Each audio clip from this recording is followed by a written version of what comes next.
The goal of open-world games is to recreate a sense of freedom. Many developers make the mistake of assuming that an open world automatically translates into freedom. They believe that bigger is better, and while that might be true in certain situations, that doesn't necessarily go for open world gaming. Sometimes they also think that graphical fidelity alone can make a world feel immersive, but neither of those factors come close to guaranteeing success. In fact, they can work against the game when its world fails to generate enough curiosity to justify its size.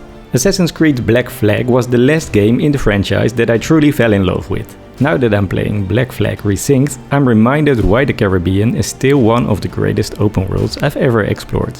Black Flag delivers exactly what it promises. It gives you the sense of freedom you'd expect as the captain of your own ship. It constantly tempts you to stray from the main path the game has laid out for you, encouraging you to search every island until you found every outfit, weapon and bottle of rum. Meanwhile, ships drift across the horizon, practically begging to be plundered. You then use your hard-earned loot to upgrade your ship, the Jackdaw. Better weapons, stronger sails and ship upgrades don't just come from progressing through the story. Black Flag constantly encourages you to seek them out yourself by letting the wind decide where you go next. It's a game that rewards curiosity. I've never stopped at an island only to think, I might as well have sailed right past this place. During some of my very first detours, I already found a legendary outfit, better swords and a stronger pistol.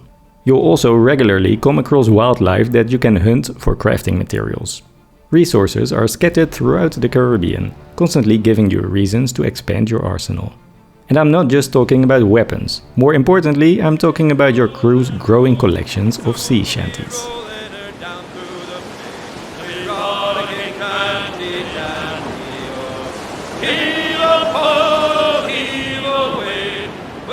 I can think of very few open world games where I use fast travel so little. Marvel's Spider-Man is one of the exceptions. Swinging through its beautifully created New York City simply feels too good to skip. Black Flag gives me that same feeling. Sailing across the waves toward my next destination, while my crew belts out sea shanties, is simply too enjoyable. Did I already mention I'm a fan of those? Every time I step aboard the Jackdaw and take the helm, I feel a genuine sense of anticipation. An endless stretch of ocean lies ahead, knowing I could stumble upon any number of unpredictable adventures. Towering storms with breathtaking waves. Naval battles against unfortunate ships that happen to cross paths with me and my crew. Hunting a massive bull shark. You never quite know what's waiting beyond the horizon, and relying too heavily on fast travel robs the game of that sense of freedom and unpredictability.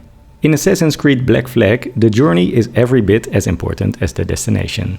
Once again, the game excels in one of the most important aspects of open world design. Eventually, you'll have had your fill of distractions and finally decide it's time to tackle another main mission.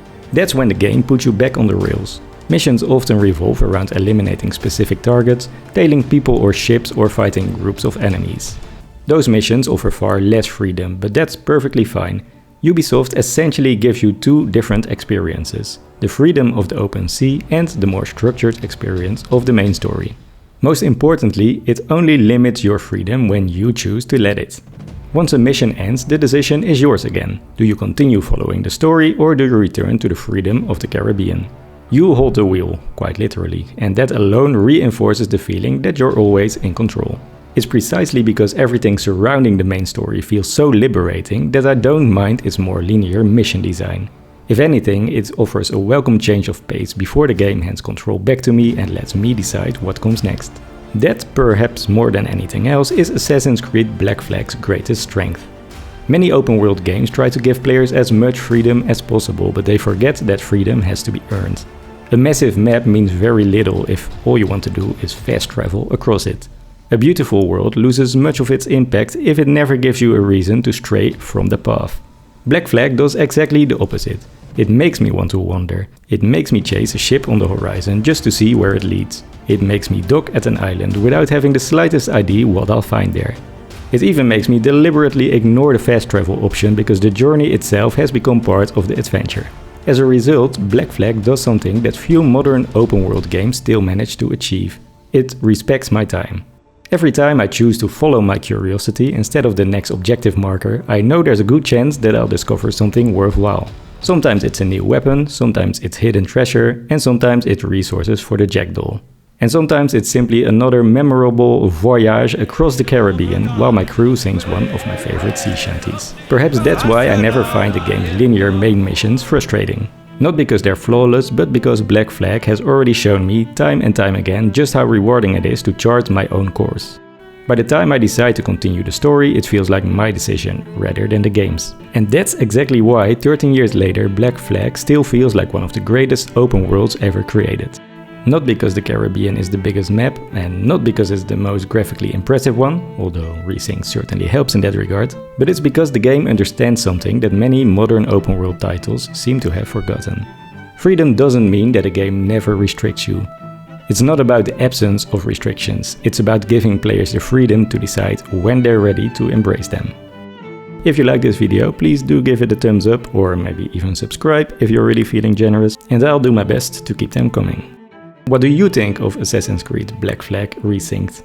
Is it still giving you that magical feeling that it did back in 2013? Let me know in the comments down below. Hope to see you the next time.